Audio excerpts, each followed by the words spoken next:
Condamnés pour des crimes graves, c'est la question à laquelle les Suisses devront répondre dimanche prochain lors d'un référendum. L'UDC, l'Union démocratique du centre, a mené une campagne agressive contre ceux qu'il désigne comme des moutons noirs. Le parti conservateur et populiste rappelle qu'en 2009, seules 14 personnes ont été reconduites à la frontière. La campagne soulève des débats et de nombreuses interrogations. On va en parler justement avec Pascal Sciarini, directeur du département de sciences politiques à l'Université de Genève. Mais d'abord, le reportage de Vincent Defay et de Victoria Morgan dans le canton de Fribourg.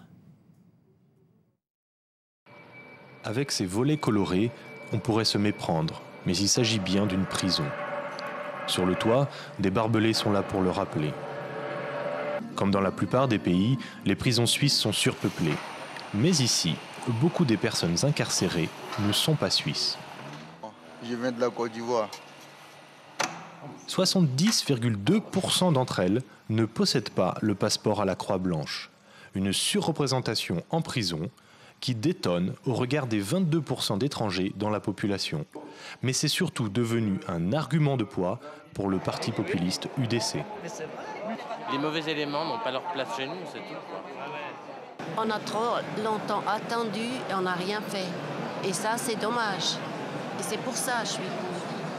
Il y a des règles, mais ils sont pas. Pour ses partisans, le projet de l'UDC n'a rien d'illégal, rien de raciste et surtout n'est pas plus sévère que les lois en vigueur dans les pays voisins. En Suisse, on n'a pas l'obligation de renvoyer les criminels graves. Hein. Et puis ça, avec cette initiative, on veut améliorer la situation. Pour l'UDC, des crimes ou des délits comme le viol, le cambriolage ou la fraude aux aides sociales devraient être automatiquement assortis d'une expulsion, avec une interdiction de territoire allant de 5 ans à 20 ans. En réponse, le gouvernement propose un contre-projet. L'expulsion ne serait plus automatique et ne serait examinée qu'à partir d'une peine d'1 an de prison. Dans l'un et l'autre cas, appliquer la loi n'aurait rien d'évident. Prenez le cas de Mohamed Osman. Il est arrivé en Suisse à l'âge de 8 ans. Adolescent, Mohamed commet quelques délits avec un groupe d'amis suisses. Donc j'ai fréquenté des autres personnes et les délits, au lieu que ça s'arrête là, je n'ai continué. J'ai continué. À l'âge de 18 ans, je suis retourné chez mes parents et j'ai eu une bagarre dans une discothèque. Et là, j'ai parti en prison de nouveau.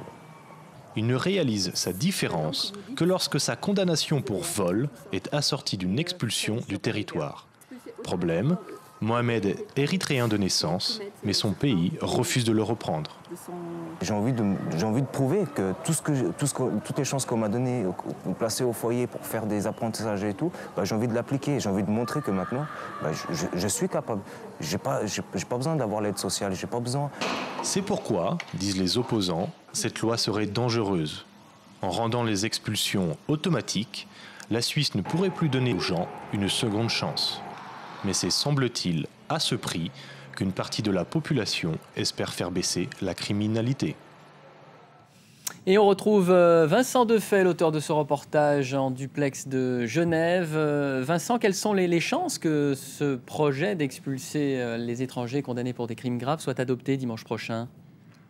Eh bien, écoutez, tous les sondages le disent et le redisent depuis plusieurs semaines.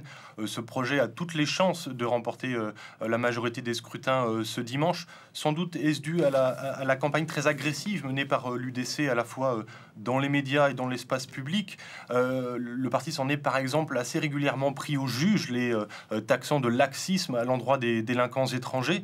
Sans doute est-ce dû aussi à l'implication personnelle de Christophe Blocher, qu'on a vu dans le sujet, qui est un ancien ministre de la police et de la justice et qui est un peu le visage de l'UDC ces temps-ci. Il a participé à beaucoup de réunions publiques et de débats. Alors s'il est un signe qui ne trompe pas sur l'issue du scrutin, c'est bien le sort réservé aux affiches du mouton noir. Vous savez, ces affiches sur lesquelles on voyait un mouton blanc botté hors de Suisse, un mouton noir. En 2007, elles avaient créé un énorme débat, elles avaient fait scandale. 3 ans plus tard, l'UDC les a réutilisées sans créer une quelconque polémique.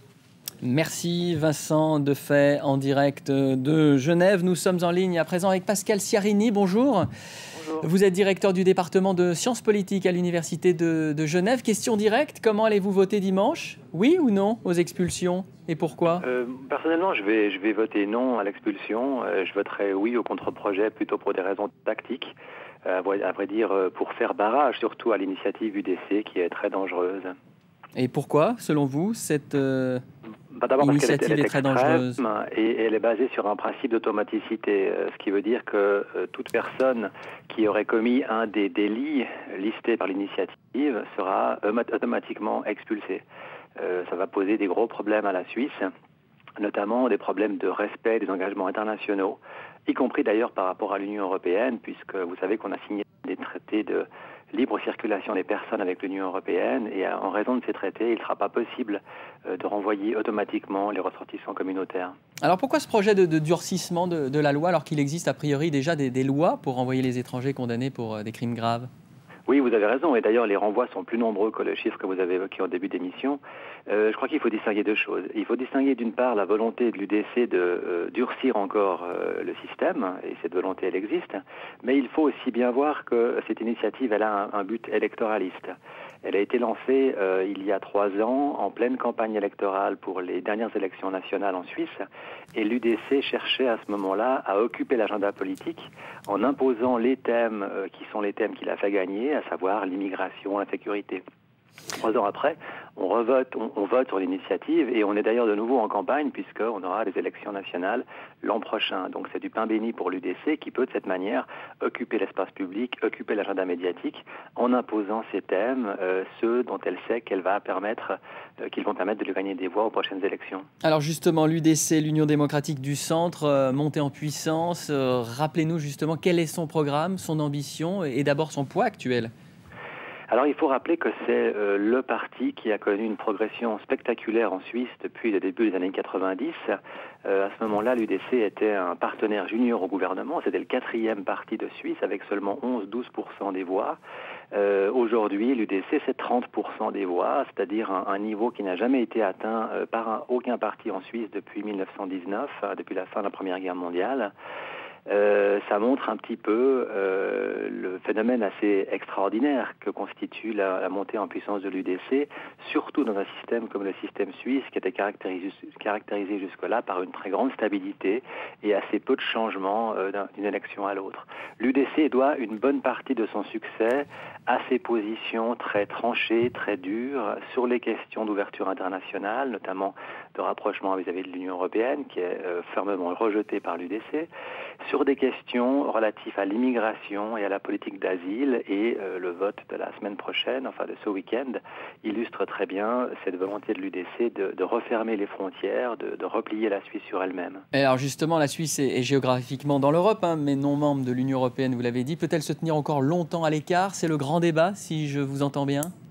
C'est le très grand débat, d'autant plus que nous avons actuellement des accords bilatéraux avec l'Union européenne qui nous permettent, sans être dans l'Union européenne, de quand même pouvoir accéder au marché unique. Mais les signaux sont de plus en plus clairs de la part de l'Union européenne. La voie bilatérale est bientôt arrivée à terme. L'Union européenne ne peut plus négocier avec la Suisse. Ce sera la grande question pour la politique suisse des prochaines années. Comment faire pour trouver un lien durable avec l'Union européenne? Merci Pascal Sciarini pour cet éclairage sur ce double référendum qui aura lieu dimanche en Suisse. Merci à Vincent Defay. D'autres infos à suivre sur France 24.